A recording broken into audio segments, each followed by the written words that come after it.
Emmanuel Macron, le problème, c'est qu'il essaye de rattraper ce temps perdu, cette grandeur passée. Il n'y arrive absolument pas, y compris avec les Américains, puisqu'on a quand même une politique qui est devenue à la remorque de celle des États-Unis. On se souvient de Trump tirant un peu par la manche Emmanuel Macron, alors qu'en plus, on se met à la remorque des États-Unis, mais les États-Unis nous aiment plus forcément. Notre diplomatie aujourd'hui est complètement déclassée et plus capable de peser. Et pendant ce temps-là, Emmanuel Macron brasse du vent, brasse de l'air, fait de la communication et laisse à d'autres le soin de prendre le grand gouvernail du monde.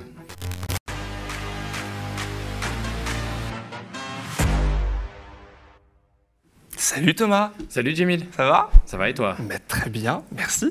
Alors, on a vu Emmanuel Macron qui était en Égypte depuis hier, qui est toujours en Égypte d'ailleurs, pour le sommet de la COP27, à l'occasion de faire le point sur sa politique internationale depuis plus de 5 ans finalement. Oui, parce qu'Emmanuel Macron, il aime beaucoup parler d'international. D'ailleurs, ça l'intéresse beaucoup plus que les problématiques franco-françaises, l'inflation, le pouvoir d'achat. Il laisse ça à Gabriel Attal et à Olivier Véran. Lui, ce qui l'intéresse, c'est vraiment de sauver le monde. Et on se souvient qu'en 2017, quand notre Jupiter national avait été élu président pour la première fois, l'Europe tout entière avait salué cette élection. On se souvient que le magazine The Economist avait dit que c'était le président qui allait sauver l'Europe, que le Time avait dit que c'était le leader du vieux continent, voilà, on retrouvait. Bon, 5 ans plus tard, ça prend pas. On constate que c'est pas vraiment ça, que Emmanuel Macron, il a rien sauvé du tout, ni l'Europe, ni le monde, ni même les apparences. On voit que la politique étrangère d'Emmanuel Macron est quand même assez vide, assez brouillonne, assez vide de sens, que finalement il ne vit que par des coups d'éclat et des coups de com' qui se révèlent autant de coups d'épée dans l'eau. Et il y avait quelque chose de très révélateur. C'est vrai qu'il s'est rendu donc plein de bonnes intentions à Sharm el-Sheikh, station balnéaire égyptienne, pour la COP27.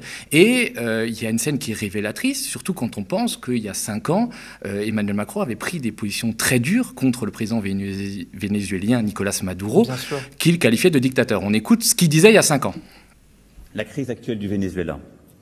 Une dictature tente de se survivre au prix d'une détresse humanitaire sans précédent, de radicalisation idéologique inquiétante, alors même que les ressources de ce pays restent considérables. Alors, on se souvient que Jupiter avait tonné du haut de l'Olympe, qu'il avait tapé du poing sur la table. On avait refusé de reconnaître l'élection de Maduro. On avait reconnu son concurrent.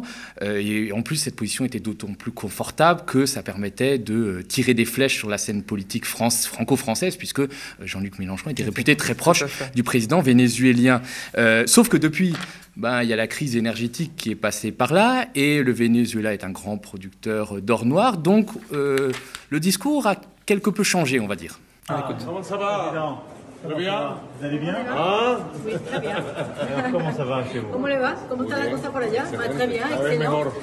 Chaque jour de mieux. Cuando nos visita? Alors, quand est-ce que vous allez nous rendre visite? Il faut qu'on arrive à trouver maintenant un chemin de tout. Bueno, hay que conseguir un camino. Tenemos buenos amigos en común. Nous avons de très bons amis en commun. Exactement. Et là maintenant, le continent est en train de se recomposer. El continente se está recomponiendo. Et donc, il y a un chemin à trouver. Il y a un camino que Francia tiene que jugar un papel ahí la France positivo. a joué un rôle positif dans tout ça. On essaie. Estamos tratando. Et moi, je serais heureux qu'on puisse se parler plus longuement. Pero me encantaría que pudiéramos hablar un poco más. Qu'on puisse engager un travail bilatéral. Y que pudiéramos comenzar un trabajo bilateral pour votre pays, pour la région. útil para el país y la région. A la orden. Nous sommes toujours à votre Por allá para la disposition. Ça change complètement de ton. On s'achète même les principes, faut croire. Donc on a Nicolás Maduro, le roi du pétrole, et puis Emmanuel Macron qui joue au roi des girouettes. Et au-delà de la petite phrase, alors bien sûr, la réelle politique, ça a toujours existé, mais quand même, c'est assez symptomatique du déclassement de la puissance française à l'international, c'est-à-dire de la perte d'influence française. On est devenu une puissance moyenne, voire une puissance médiocre, qui finalement est obligée de faire des courbettes, ou en tout cas de mettre de l'eau dans son vin avec des pays qui avant pesaient beaucoup moins sur l'échiquier international, mais qui aujourd'hui, du fait de la crise énergétique, du fait aussi du décentrement du monde, de l'impuissance des puissances, jouent un rôle de plus en plus grand. D'ailleurs, c'est pas vrai que pour la France, c'est aussi vrai pour les États-Unis, qui aujourd'hui se rendent compte que l'Arabie Saoudite, qui était leur allié depuis des décennies, se rapproche plutôt de la Russie. On s'en fort marie, et pourtant les États-Unis sont impuissants. Et on va pareil pour pour la France, qui, malgré l'arme atomique, qui malgré le Conseil de sécurité, sa place au Conseil de sécurité permanent des Nations Unies, perce petit à petit sa place dans le concert des nations. Alors qu'est-ce qui reste finalement à Emmanuel Macron? Il multiplie depuis 5 ans les coups de com', les coups d'éclat pour finalement combler une sorte de vide permanent, d'impuissance permanente. Alors, des fois, ces coups de com' marchent, et puis de temps en temps, ça marche beaucoup moins. Je crois qu'on peut regarder un petit magnéto. Regarde. Ah, Joe, you've collected it for a while. Excuse me, sorry to interrupt you. With your advisor, I think the commission is called MDZ. So I call for increasing the production of generics. So I got him, he told me 2 things. One, I'm at the maximum. This is what he claimed, and he told me this is my prepaid commitment. Second, he told me, according to us, the Saudis can increase a little bit, but 150 or a little bit more, and they don't have huge capacities at this stage, before 6 months time. The last one, the very last point is about what we do on the Russian oil. He told me that we should that India as well. Yeah, I will make it without. Excuse me. Ah, le pauvre Biden, là, il a pris dans une séquence qu'il ne maîtrise pas, et Macron qui cherche les caméras. Enfin, il y a quelque chose qui se passe, le pauvre. Ah, il y a quelque chose qui se passe. Surtout, à mon avis, Biden, il a envie de lui dire « Mais monsieur, vous êtes qui? Je ne vous connais pas. » Tu sais, dans les entreprises, dans l'administration, tu as toujours un mec un peu relou qui veut te parler, qui veut absolument te parler d'un truc dont on n'a pas grand-chose à faire, et puis il finit par t'attraper par la manche à la cantine. Finalement, c'était un peu l'échange entre Macron et Biden, où finalement tout se résume, puisque c'est quand même des discussions qui devraient se passer dans le secret diplomatique, dans les coulisses diplomatiques. Et là, tout est exposé à la face du monde, ce qui énerve un peu Biden, qui finit par dire « Bon, il faudrait quand même qu'on aille discuter un peu sérieusement à l'intérieur. » Et c'est vrai que justement, Emmanuel Macron en est réduit à ça. Donc c'est un style très différent d'autres présidents qui font des coups de com'. Alors Macron, il ne fait pas comme Poutine, il ne se filme pas torse nu sur un cheval par -30 en Sibérie, mais quand même, il essaye des trucs. Et puis il des fois, sur un jet ski. Oui, il le fait sur un jet ski. Des fois, il a tellement plus d'idées qu'il est obligé de recourir au plagiat, comme lors de ses déplacements à Jérusalem. On regarde.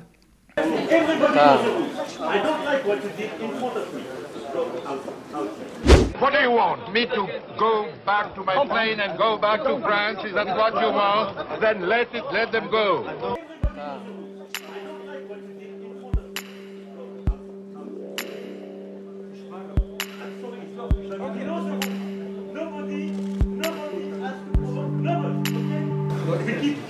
Calme.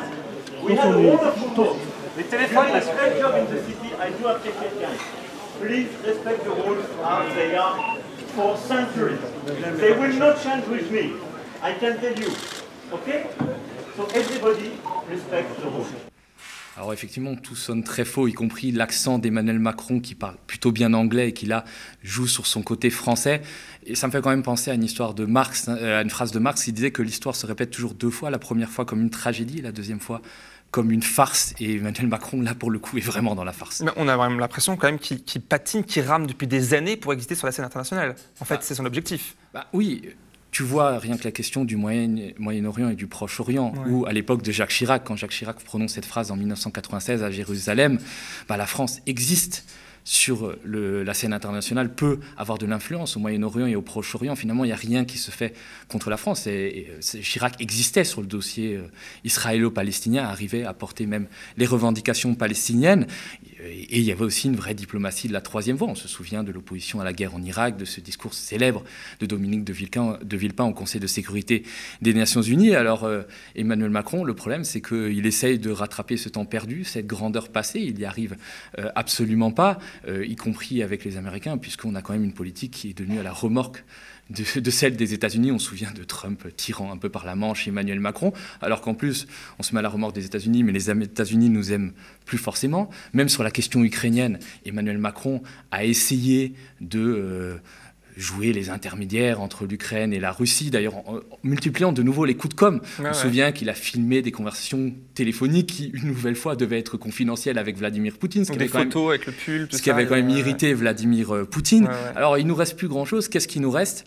Finalement, là, on est très bon. C'est les armes, les engins de mort. On est le 3e ou le 4e vendeur d'armes sur la planète. Et forcément, comme on vend à des personnes pas très recommandables, des dictateurs, on est bien obligé d'aller leur faire des courbettes. Et Emmanuel Macron n'a pas cessé d'en faire. On peut regarder un petit magnéto quand il reçoit le président, le maréchal égyptien Sisi. Qu'avez-vous dit, vous, directement, au maréchal Sisi sur les droits de l'homme? Selon certaines ONG, l'Égypte serait devenue aujourd'hui un vrai tombeau pour les droits humains, où se pratique la torture. Et puisqu'on parle des droits de l'homme, est-ce que vous avez évoqué le cas de Giulio Regeni?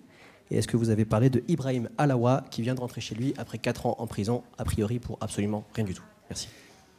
Le sujet des droits de l'homme peut être considéré à Paris comme si nous étions hors de tout contexte, mais je l'ai considéré dans le contexte égyptien, et j'ai dit 3 choses au président Sisi.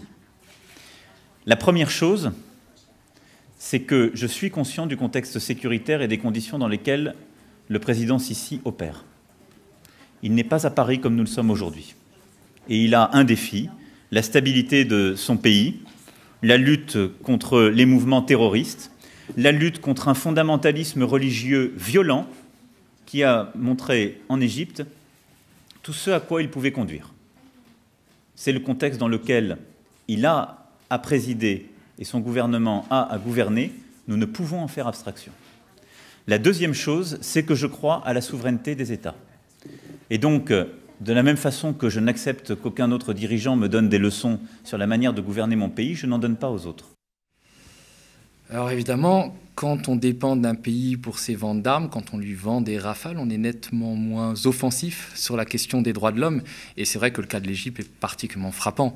Bien évidemment, on va parler de tombeaux à ciel ouvert, de pays qui répriment très ouvertement les droits de l'homme, sauf que nous, en même temps, l'Égypte est notre premier acheteur en 2021 d'armement, avec 4,5 milliards d'euros d'armement, notamment des contrats de Rafale. Et on est même allé encore plus loin, puisque Disclose avait révélé l'année dernière qu'on avait monté une opération soi-disant antiterroriste à l'ouest de l'Égypte, qui en fait servait à l'Égypte pour bombarder des simples civils, qui n'étaient absolument pas terroristes, qui étaient juste des contrebandiers. Et effectivement, cette diplomatie dont je parlais tout à l'heure au Moyen-Orient, au Proche-Orient, qui avait un véritable sens, est devenue une diplomatie de marchands de mort.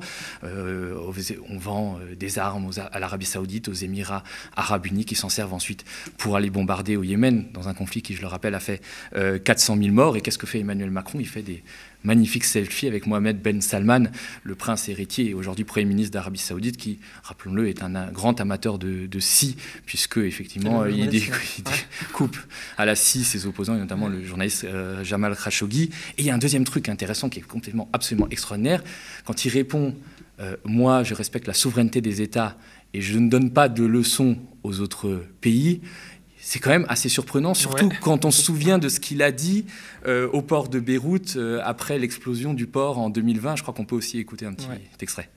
Et d'abord, aujourd'hui, la priorité, c'est l'aide, le soutien à la population, sans condition. Mais c'est l'exigence que la France porte depuis des mois, pour ne pas dire des années, en effet, de réformes indispensables dans certains secteurs, on le sait. L'énergie, les marchés publics, la lutte contre la corruption. Si ces réformes ne sont pas faites, le Liban continuera de s'enfoncer. C'est un autre dialogue que nous devons avoir et que je souhaite aussi mener aujourd'hui. Alors, on se souvient aussi d'une séquence où Macron disait très fortement ne pas lâcher le Liban, qui reviendrait, qui s'occuperait du Liban finalement. Et aujourd'hui, est-ce qu'il a réussi à changer quelque chose au Liban? C'était un coup de com', et un coup de com' qui s'est doublé d'une ingérence et d'une condescendance qui a été d'ailleurs dénoncée par beaucoup de Libanais. Et effectivement, peu de choses ont changé, puisque aujourd'hui, le Liban est toujours engoncé dans le marasme économique.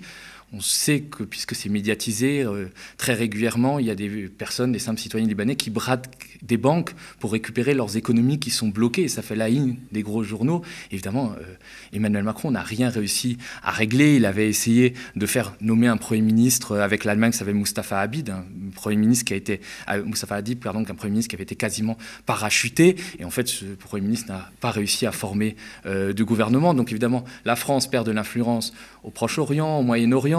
Alors, est-ce qu'il ne nous resterait pas notre traditionnel précaré, les lambeaux de notre empire? Est-ce qu'il ne nous resterait pas l'Afrique, là où Louis de Guiringeau, qui était ministre des Affaires étrangères de Giscard, disait c'est le dernier endroit du monde où avec 500 hommes on peut changer le cours de l'histoire. Et c'est vrai qu'Emmanuel Macron, il est allé de nombreuses fois et a délivré des messages assez étonnants. On va regarder un petit magnéto.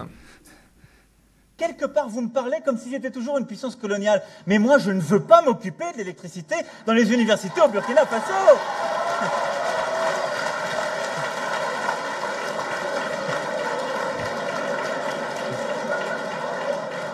C'est le travail du président. Alors par contre, je vous rassure, du coup il s'en va, reste là. Aïe, aïe, aïe, aïe.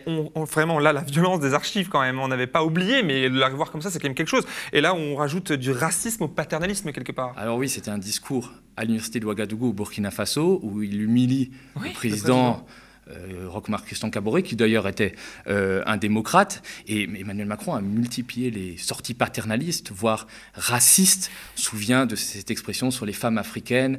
C'est parce qu'elles font 7 ou 8 enfants qu'on n'arrive pas à développer ces pays-là et qu'on a beau y injecter des milliards que ça sert à rien. Et finalement, c'est ces discours colonialistes qui ont précipité aussi la chute de l'influence, la perte d'influence française en Afrique. On parle souvent de la question de l'arrivée des Russes. En fait, c'est aussi nos propres erreurs qui ont fait qu'aujourd'hui, les populations africaines, en tout cas les populations des pays dits d'Afrique francophone, sont majoritairement vent debout contre la présence française et notamment la survivance du colonialisme avec les bases militaires, la question du franc CFA et puis ces discours qui sont complètement colonialistes et d'un temps passé. Et notamment, il y a beaucoup de coups d'État qui se font actuellement en Afrique, qui surviennent dans justement cette Afrique francophone, et ça a été notamment déclenché par l'ingérence d'Emmanuel Macron. On se souvient qu'en 2021, l'année dernière, quand le président tchadien, le grand allié de la France, dictateur depuis 30 ans, Idriss Déby, est mort, Emmanuel Macron est venu rendre hommage à ce dictateur-là, mais installer son fils qui avait fait un coup d'État à la tête du Tchad. Donc Emmanuel Macron a grandement aidé au déclassement de la France. Et notamment, il y a un phénomène qui a mis le Quai d'Orsay vent debout au début de l'année. Pourtant, les diplomates ne sont pas réputés pour être des marxistes-léninistes. Mais là, ils se sont mis en grève et ils se sont fâchés très fort. C'était on les avait reçus ici. Ouais. C'était la suppression du corps diplomatique, parce qu'Emmanuel Macron pensait que finalement, c'était l'État profond